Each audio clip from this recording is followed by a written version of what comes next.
have you self-reflect on a teaching experience where you felt particularly challenged or successful.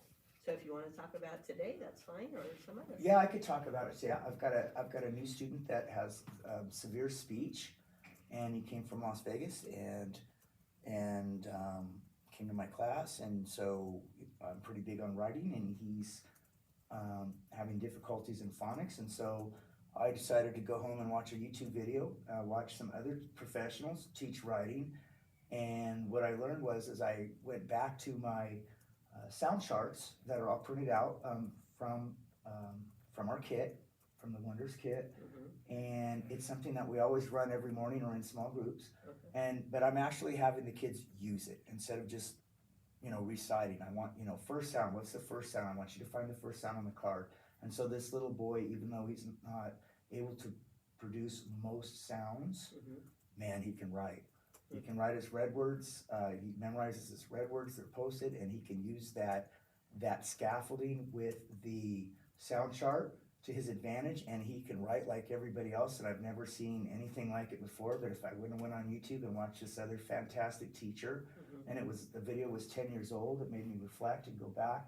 And then of course, when the students don't need that anymore, I find that they just don't use it. Like it'll sit there. Like I don't have to pull it from them, but if they need it, it's still there. It's still there. Right. So I loved how you were saying you used technology that may have been a little bit dated, but you're like, it was reminding you of some practices, and you brought it in to support this particular student. Yeah, it stuck with the basics to go back to the beginning, right? To go back to and be purposeful. So I'm using it for everybody, but especially for my students that struggle. It makes them successful. Everybody wants to write in here, and that's the goal. That's awesome. Writing is my passion. So our passion. Yeah, seeing your print-rich environment is super cool. Yeah, and they what's super fun, and I'm sure teachers realize this, but they emulate the teacher. So if the teacher loves music and art and writing and reading,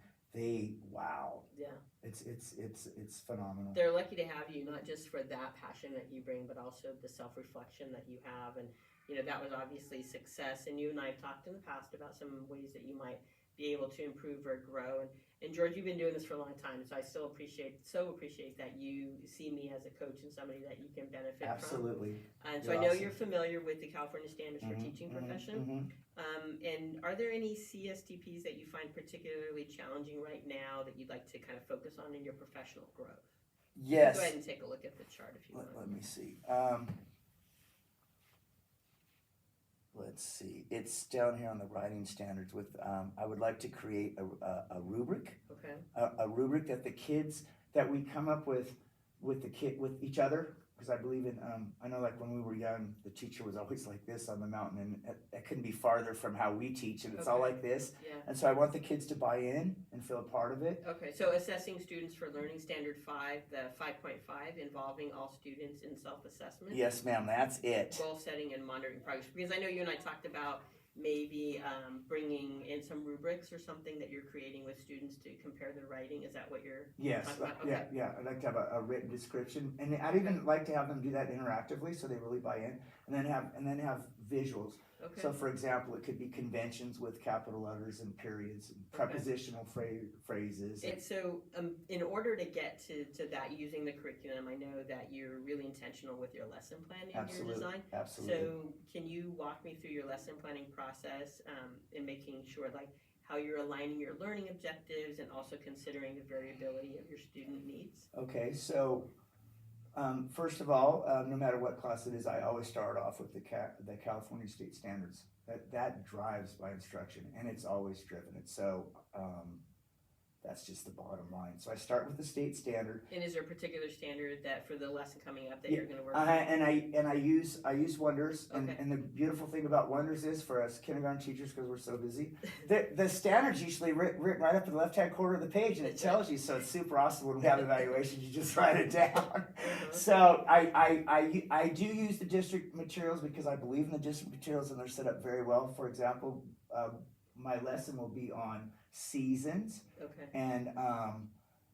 And so it starts off with the standard. And then the standard for reading or for writing for that particular the season. For the well, I actually do do both at once. Perfect. But we'll focus on writing, Okay. but I incorporate reading and writing Okay. at the same time. So like a good teacher will say, if you can say it, you can write it. Nice. So And speaking about that, then what about the variability of your student needs? So what if they can't, read it, write it, think it? Like, So- what do you do to support so we have a new process, a new tool that I just learned last week, and I know that it was at Emerson. It's at different schools. Mhm. I've never done it before, but it's GLAD strategies, Okay. and I have them throughout the room.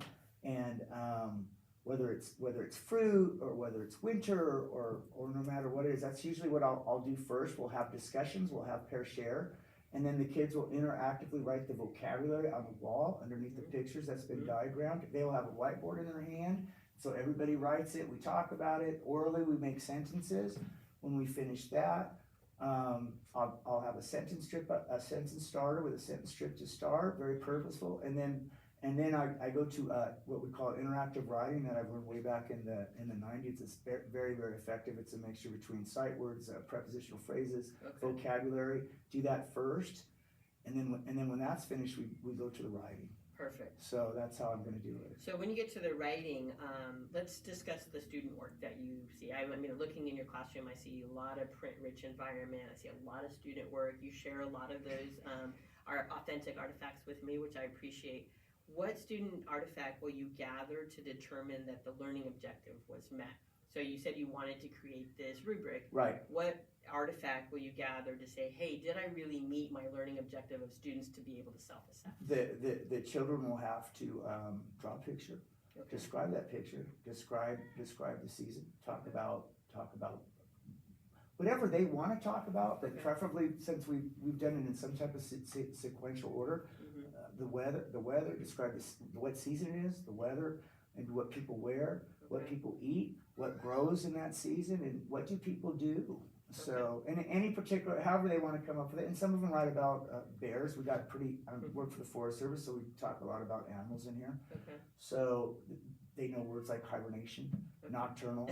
So you never know what they're gonna write. That's right. So it's very interesting. It's very free flowing, and the kids that struggle, my kids from Guatemala and my kids that are working so hard to learn English, I automatically pull them to the teacher table. They have sentence frames. It's direct instructions with red words, and we're helping. And I'm really constructing oral language, but I do have some samples today. They're trying very, very hard, and it's very That's cute. cool. So I want each kid to feel successful. So that student work on the oral language, then, to connect the rubric with the student work, will you pull the students here to explain to you why they gave themselves a 1 or a 2? Absolutely. Since that goal that you have for the standards is really for students to own their own assessment. Right. Is that what you would want to do? I want them to know. So it's gonna be I love that. a meld, not a teacher grade, but let's talk about it and share Okay. it. And I'll tell them I'm flexible, man. If you can convince me, you know what? I'm open to discussion, Yeah, and I yeah. want them to feel that openness and be excited. That's and, awesome. and I want it to be authentic. Yeah.